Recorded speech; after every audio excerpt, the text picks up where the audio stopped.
Bonjour à tous et bienvenue pour cette nouvelle capsule où nous allons parler de la constitution de l'atome.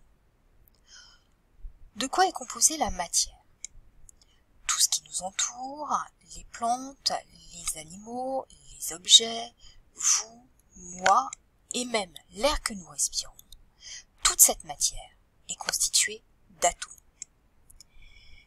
Les atomes sont très petits. Ils sont 1 milliard de fois plus petits que le diamètre d'un cheveu, soit 10-10 mètres. Vous connaissez l'atome de carbone, d'oxygène, d'hydrogène et de fer. Il existe 118 éléments identifiés par l'homme, dont 94 sont naturellement présents sur Terre. Tous sont regroupés dans le tableau périodique des éléments, aussi appelé tableau de Mendeleïev. Comment est construit un atome? Tous les atomes sont construits de la même manière. Zoomons sur un atome. Au centre, il y a un noyau constitué de protons et de neutrons. Autour, un nuage d'électrons en mouvement.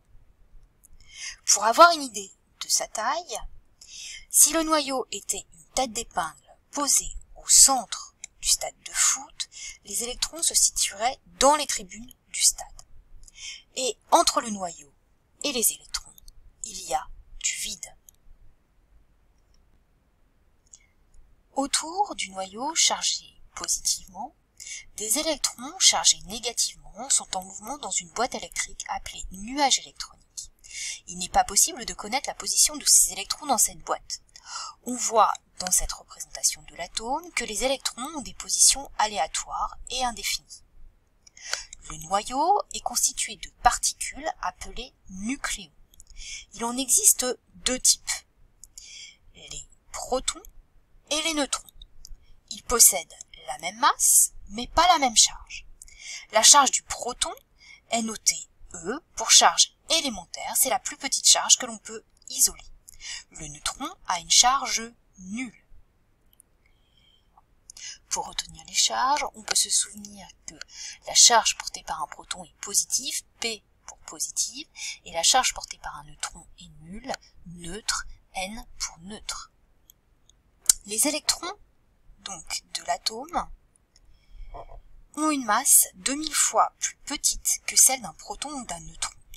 Ils portent une charge -E négative. L'atome est électriquement neutre. Comme la charge d'un proton est égale à l'opposé de celle d'un électron, l'atome contient autant de protons que d'électrons. La masse des électrons étant 2000 fois plus petite que celle des protons et neutrons, la masse de l'atome est concentrée dans son noyau. Que faut-il retenir dans cette capsule? Un atome est constitué d'un noyau et d'un nuage électronique contenant un ou des électrons en mouvement. Dans le noyau, il y a des protons de charge électrique positive E et des neutrons de charge nulle. Ces particules ont la même masse et sont appelées des nucléons. Les électrons ont une masse 2000 fois plus petite qu'un nucléon et portent une charge électrique négative, -E. L'atome est électriquement neutre car il possède autant de protons que d'électrons. La masse d'un atome est concentrée dans son noyau. L'atome est essentiellement constitué de vide. À bientôt pour une prochaine capsule.